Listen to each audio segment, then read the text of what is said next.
여러분 안녕하십니까?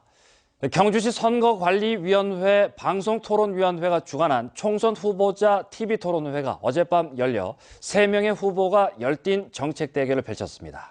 새누리당 김석기 후보는 토론회 불참에 선관위가 과태료를 부과하기로 했습니다. 김형일 기자가 보도합니다. 더불어민주당 이상덕 후보는 새누리당 공천만 받으면 당선되는 지역구도를 경주 시민들이 주인으로 나서 이제는 변화시켜야 한다고 주장했습니다. 경주 시민이 나서서 썩어 빠진 대한민국 정치판을 뿌리채 바꾸고 노동자, 농민, 중소상공인이 살만하는 경주를 만들어 보시지 않으시겠습니까? 무소속 정종복 후보는 지난 8년간 경주 발전을 위해 노력해왔지만 정치 보복의 희생양이 됐다며 반드시 당선돼 새누리당으로 돌아가겠다고 밝혔습니다. 정종복에게는 새누리당의 피가 흐르고 있습니다. 앞으로 남은 선거운동 기간 9일만 참아주십시오. 당선되면 바로 새누리당에 들어가겠습니다. 무소속 권영국 후보는 수십 년간 특정 정당의 지배 아래 경주는 발전이 정체돼 왔다며 서민과 노동자를 위한 새로운 정치를 하겠다고 밝혔습니다. 사람을 바꾸면 경주가 바뀝니다. 경주가 바뀌어야 대한민국도 바뀝니다. 사람을 죽이는 정치가 아니라 사람을 살리는 정치, 권영국이 앞장서겠습니다. 새누리당 김석기 후보가 토론회에 불참하면서 나머지 3명의 후보들은 서로 날선 공격보다는 자신의 정책과 공약을 알리는 데 주력했습니다. 저희 모든 공약은 일자리 1만 개, 관광객 2천만 명, 인구 30만 명 달성으로 경주 경제를 살리는 데 맞춰져 있습니다. 고교 평준화로 학생과 학부모가 행복한 경주를 만들고 청년 고용 활동제와 지역 인재 쿼터제 등 청년의 일자리로 청년이 돌아오는 경주를 만들겠습니다. 농민기초생활법을 제정해서 농민의 기초생활이 보장되도록 하겠습니다. 두 번째로 첨단 산업을 유치해서 청년 일자리를 창출토록 하겠습니다. 또 고준위 핵폐기물 문제와 폐철도 부지 활용 방안, 문화재로 인한 사유권 침해 등의 현안과 관련해 후보자들 각자의 입장을 밝혔습니다. 중전위가 들어올 때 고준위 핵폐기물 저장소를 설치 않는다는 약속을 했기 때문에 경주에서는 이 고준위 핵폐기물 처리 시설을 유치해서는 안 된다. 그 모노레일을 설치하는 것도 새로운 방안이 될 수 있고요. 그래서 동천역에서 아마 하차를 할 수 있다면 그게 시내로 유입되는 인구를 좀 증가시킬 수가 있고. 제가 국회의원이 되면은 문화재 보호법부터 먼저 개정해서 시민들의 재산권을 보호하려고 합니다. 경주시 선거구의 TV토론 방송은 중앙선관위와 포항 MBC 홈페이지를 통해 다시 시청할 수 있습니다. MBC 뉴스 김향일입니다. 이번 총선에서는 경북 지역에도 여권 이탈표가 많을 것이란 관측이 잇따르는 가운데 야권 출마자들의 지지율이 어느 정도일지에 관심이 쏠리고 있습니다.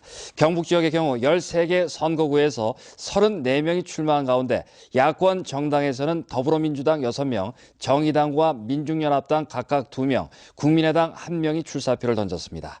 이들은 지역 유권자 대부분을 차지하는 노동자와 농민, 영세 상인들 위주의 정책을 내걸고 선거전에 나섰지만 유권자와 중앙당의 무관심 속에 고군분투하고 있습니다. 야권 연대가 있었던 지난 19대 총선의 경우 야권 지지율은 20%로 상당한 성과가 있었습니다. 포항 북구에 출마한 무소속 박승호 후보 측은 자신 소유의 땅이 경제자유구역으로 지정됐다는 의혹이 보도된 데 대해 비연한 흑색 선전이라고 주장했습니다. 박 후보 측은 박기환 전 시장은 기자간담회를 갖고 2년 전 감사원 감사에서 문제가 없는 것으로 확인됐고 박 후보가 도지사 선거에 입후보했을 당시 김관용 지사도 문제를 제기하지 않은 사안이라고 밝혔습니다. 당시 경제자유구역 지정에 관여했던 전현직 포항시 계장 2명도 경제자유구역 상소 선정 과정에서 제기된 의혹은 사실과 다르다고 확인했습니다. 포항의 모 주관지는 최근 지난 2008년 3월 포항시장 땅과 선친 땅이 있는 흥해읍 대련리가 경제자유구역으로 결정된 과정에 의혹을 제기했고 이 같은 내용이 SNS를 통해 확산되고 있습니다. 제20대 국회의원 선거일을 앞두고 경상북도가 333곳에서 사전투표소를 운영합니다. 사전투표는 선거 당일에 바쁜 유권자들이 오는 8일부터 이틀간 오전 6시부터 오후 6시까지 주민등록지가 아닌 다른 지역이라도 사전투표소가 설치된 곳에서 신분증을 갖고가 투표할 수 있는 제도입니다. 사전투표 장소는 중앙선거관리위원회 홈페이지에서 검색할 수 있습니다. 한 초등학교 교문이 돌담에 막혔습니다. 학생들이 통행에 어려움을 겪고 있는데 왜 이런 문제가 생겼는지 봤더니 결국 돈 문제였습니다. 장미쁨 기자입니다. 천여 명의 학생이 다니는 경주 시내의 한 초등학교입니다. 후문을 열고 나서자 높이 2m 담이 앞을 막아섭니다. 통학로가 없어진 겁니다. 1학년이랑 2학년 때는 여기로 가서 많이 편했는데 이제는 길이 막히니까 맨날 운동장을 즐겨서 가야 되고 그래가지고 많이 불편하고 시간도 오래 걸리고. 이 길이 막힌 건 지난해 9월부터입니다. 땅 주인 서모 씨가 더 이상 사유지를 통학로로 제공할 수 없다며 돌담을 설치했습니다. 2001년 개교 때부터 도시계획상 도로로 분류된 사유지였지만 당시 그 땅을 사들일 것으로 보고 후문을 설치한 게 화근이었습니다. 내 용기 싫으니까 여기 주치를 해달라고 정정하게 내가 몇 번이나 찾아가고 몇 년을 찾아가가 그 땅을부터 내 땅 사는데 그 얼마 땅 지금 막았겠어요. 결국 통학로로 쓰려면 서 씨에게 땅을 사야 할 상황. 하지만 경주교육지원청과 경주시는 이미 3년 전에 매입 계획을 세워놓고도 미루고 있습니다. 경주시에서 그 땅을 사야 될 그런 입장이니까 그래서 저희들이 뭐 또 계속 경주시에다가 일단 그 예산을 확보해가지고 일단은 그 땅을 좀 사야 이것만 해결이 안 되겠나. 어른들이 수년째 문제 해결에 손을 놓은 사이 일부 학부모들은 집회를 열고 통학로 안전 대책을 요구하기로 했습니다. MBC 뉴스 장미쁨입니다. 경상북도는 지난 2월 중순부터 한 달간 학교 주변 청소년 유해 환경업소와 식품위생업소에 대한 합동 단속을 벌여 모두 27개 업소를 적발했습니다. 적발된 업소는 19세 미만 청소년을 고용하거나 출입시켰는가 하면 유통기한이 지난 제품을 보관한 업소도 있었습니다. 이와는 별도로 경상북도는 학생들의 등하교 안전을 위협하는 주정차 위반 행위 1,600여 건을 적발했습니다. 오늘 제71회 식목일을 맞아 소나무 재선충병이 극성인 포항에서 나무 심기 행사가 열렸습니다. 지금까지는 주로 산불 발생지에 나무를 심었는데 이제는 재선충병 확산에 대비해 식목 수종이 변하고 있습니다. 김경 기자가 보도합니다. 산에 길까지 내고 트럭으로 실어 날라도 재선충병으로 말라 죽은 소나무는 끝없이 나옵니다. 숫제 소나무를 모두 베어내기에 이릅니다. 벌거숭이가 된 산에 새 옷을 입히기 위한 식목 행사가 열렸습니다. 남부지방산림청과 포항시 공무원, 주민, 흥해 서부초등학교 학생 등 200여 명은 포항시 흥해읍 북송리 산 1헥타르에 산번나무 3,000그루를 심었습니다. 꼭 자기 키만한 어린 나무를 심는 고사리 손들은 나무에 이름표를 붙여 무탈하게 자랄 때까지 보살필 것을 다짐합니다.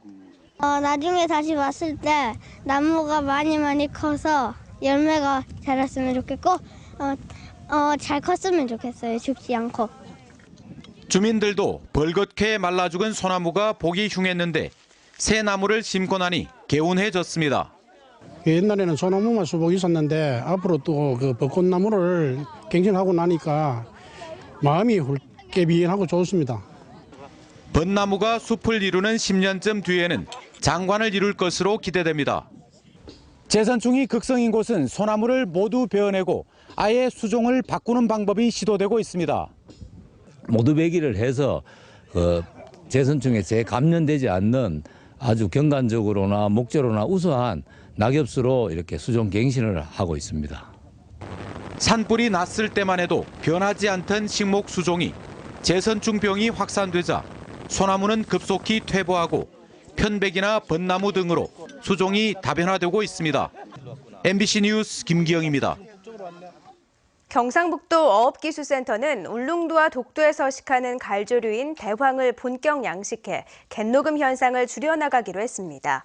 경북어업기술센터는 체묘를 한 뒤 가이식을 한 결과가 성과가 있었다며 본 양식에 들어가 성공하면 본격적인 대황 양식과 함께 갯녹음 방지에 활용하기로 했습니다.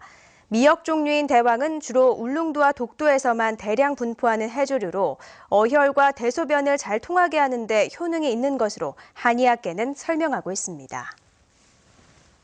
지방세법 개정에 따라 기업 등의 법인이 각 지자체에 지방소득세를 납부하면서 경북 시군의 세수도 급증했습니다. 경북 지역 27,900여 개 법인이 지난해 납부한 지방소득세는 2,885억 원으로 지난 2014년보다 1,000억 원가량 증가했습니다. 이 가운데 경주에 본사를 이전한 한국수력원자력은 지난해 233억 원의 지방세를 납부했습니다. 포스코가 이달부터 반부패 준수 지침을 제정해 시행에 들어갔습니다. 지침에는 접대나 편의 제공 시 준수 사항과 해외 비즈니스에서의 급행료 금지 원칙, 대리인과의 업무 추진 시 준수해야 할 사항 등이 명시됐습니다. 포스코는 특히 반부패 지침이 잘 지켜질 수 있도록 반부패 관련 신고와 내부 고발자 보호, 처벌 및 보상 관련 항목도 규정했습니다. 포항 남부경찰서는 아파트 현관에 놓아둔 고가의 자전거를 골라 훔친 혐의로 21살 한 모 씨를 검거해 구속했습니다. 한 씨는 지난 1월부터 2달 동안 새벽 시간대 포항 남북구 고층 아파트의 현관에 보관해둔 고가의 MTB 자전거 15대를 훔쳐 인터넷 중고 거래 사이트를 통해 판매 1,500여만 원을 챙긴 혐의입니다. 경찰 조사에서 한 씨는 피해자들이 편의상 자물쇠의 비밀번호 4자리 중 뒷자리 숫자 하나만 돌려놓는 경우가 많다는 점을 노려 손쉽게 자전거를 훔친 것으로 드러났습니다.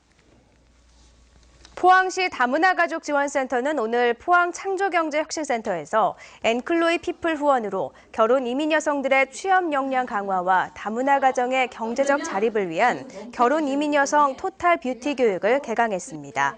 이번 교육은 중급 이상의 한국어 실력을 가지고 취업을 필요로 하는 결혼 이민 여성 25명을 대상으로 8월 16일까지 매주 화요일 5시간씩 진행되며 피부와 모발 등 토탈 뷰티 전문가 과정을 배운 뒤 취업 연계까지 지원합니다.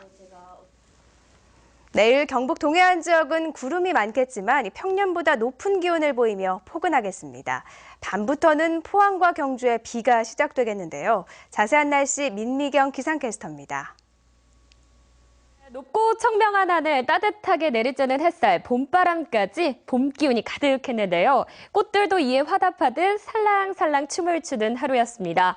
화창한 봄날도 잠시, 내일은 비 소식이 있는데요. 밤에 포항과 경주에서 비가 시작돼서 모레까지 이어지겠습니다.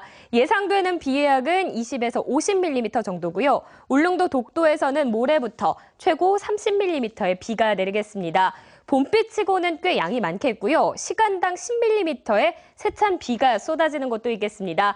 각별히 안전사고와 시설물 관리에 유의하셔야겠습니다.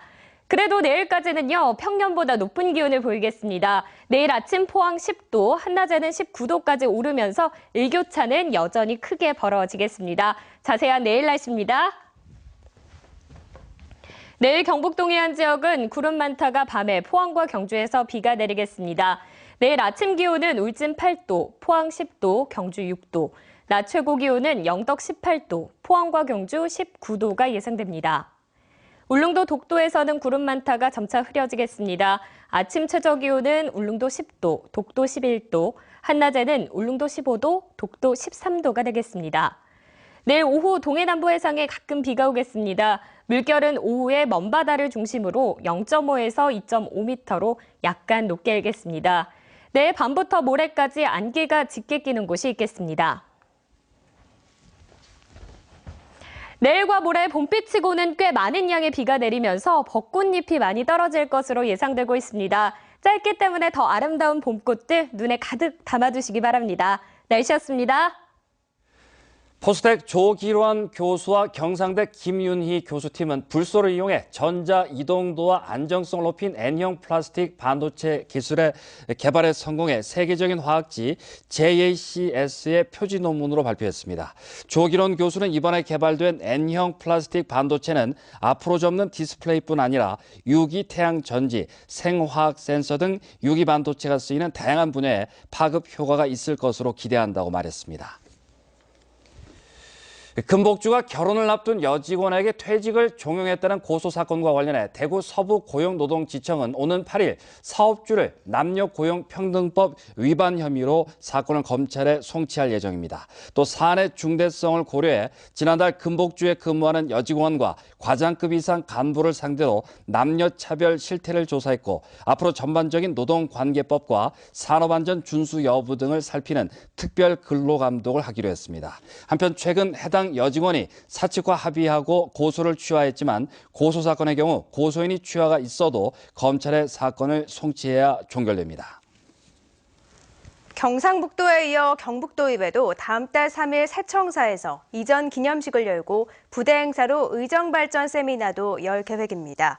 하지만 도청과 도의회가 개청 기념식을 따로 열어 예산 낭비가 아니냐는 비판 여론도 나오고 있습니다. 경북도청 개청식 비용은 8억 원, 도의회 개청 행사는 2억 원의 예산이 편성됐는데 경상북도의회는 이번 개청식을 오랜 기간 준비해왔고 대의기관으로서 발전 방향을 모색하는 자리라고 해명했습니다. 이상으로 포항 MBC 뉴스데스크로 마치겠습니다. 여러분 고맙습니다.